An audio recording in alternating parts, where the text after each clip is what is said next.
அன்னை ஸ்ரீ அரவிந்தருக்கு வணக்கம். அனைவருக்கும் வணக்கம். இன்று 2026ஆம் ஆண்டு மார்ச் மாதம் 16ஆம் தேதி திங்கட்கிழமை காலை அன்னையின் அருள்வாக்கிலிருந்து பிரெஞ்சு கற்கும் பயில்களை தொடங்குகிறோம்.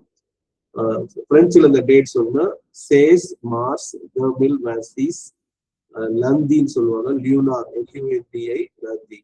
இப்ப இதுல இருக்கிற இன்னும் ரொம்ப ஆழமாக சொன்ன DANS சொன்னது.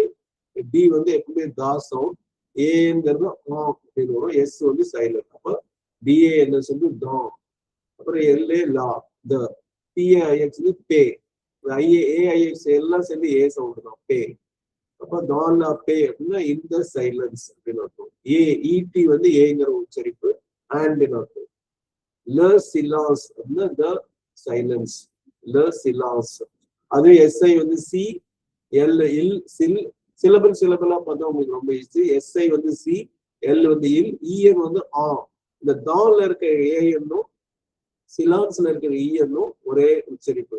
ஸோ ஆ அப்படின்னு இது வந்தான், இருந்தான், போனோம். அந்த தமிழ்ல நம்ம ஆங்கிறது தான் இங்கேயும் வருது. பேச்சு வழக்குல சொல்லும் போது நம்ம இன்னும் உச்சரிக்க மாட்டோம், மூக்கடைச்சுதான் சொல்லுவோம். அது ஞாபகம் வச்சுக்கணும். இப்போ தான்ல பே, ஏ, சிலாஸ், சி இஸ் சவுண்ட். ஸோ சிலாஸ். இங்கிலீஷ்ல சைலன்ஸ்மோ, பிரெஞ்சுல சிலாஸ். இப்ப இந்த முதல்ல முடிச்சு comma. கமாக்கு பிரெஞ்சுல விர்கியூல், VIRGULE, விர்கியூல். L apostrophe eternal இ மேல ஆக்சன் தேகி இருக்கு. அப்ப ஏ, அப்ப ஏ லெட்டர்னல். இத்து டி எப்பவுமே டி சவுண்டும் இட்டு சவுண்டும் பிரெஞ்சுல கிடையவே கிடையாது. இத்துனா வரும். லெட்டர்னல், லெட்டர்னல்.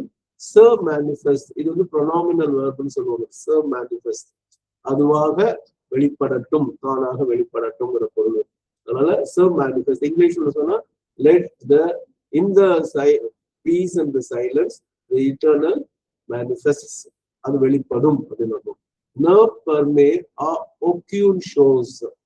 ந எங்கி இ தமிழ்ல கூடிர் ஆ. ந பர்மே, PR ஆர், பேர் மே, ETயும் ஏ தான். பர்மே ஆ, பர்மேங்கிறது பர்மிட் தான்.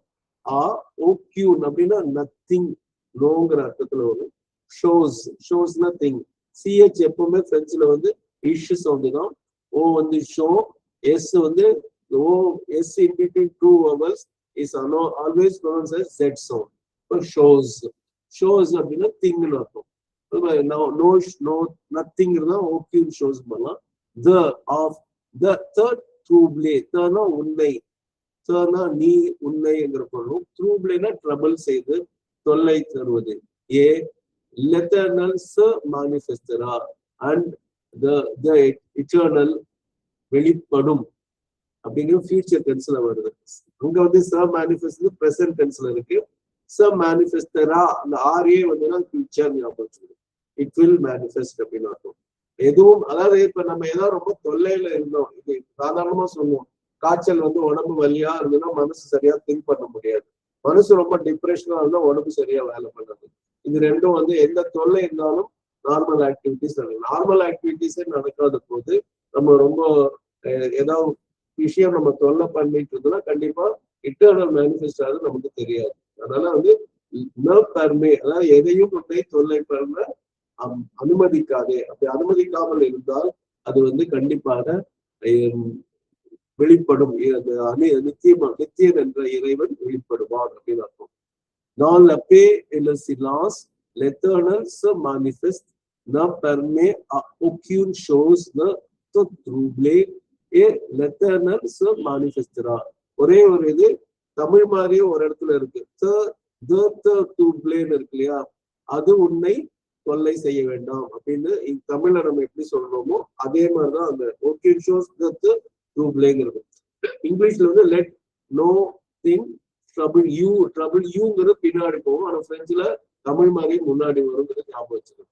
12ங்கிறது தூஸ் ஞாபகம் வச்சுங்க. மே மே தான். ஸ்பெல்லிங் ஒய்க்கு மேல ஐ இருக்கு ஞாபகம் வச்சுங்க. Mill 1000க்கு mill. நஃப்ஸா அப்படின்னா 900. சாங்காந்த் காத்து, சாங்காந்த்னா 50, காத்துனா 4. மில் நஃப்ஸா சாங்காந்த் காத்து. தூஸ் மே மில் நஃப்ஸா சாங்காந்த் காத்து. இதோட ஆங்கில பார்ப்போம். In peace and silence, the eternal manifests. Let nothing trouble you, and the eternal will manifest. 12th May 1954. இதை ஓரளவு தமிழ்ல இது பண்ணிருக்கேன்னா, அமைதியிலும் மௌனத்திலும் நித்தியம் வெளிப்படுகிறது.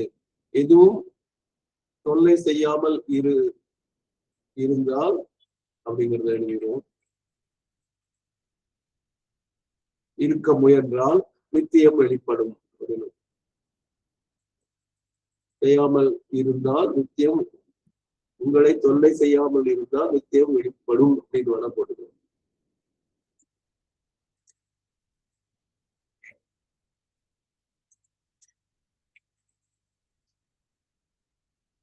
ஏன்னா இது மொழிபெயர்க்கு கொஞ்சம் சிரமம் தான். ஏன்னா தொல்லை செய்ய அனுமதிக்காமல் இருந்தால்தான் நல்லா இருக்கும்.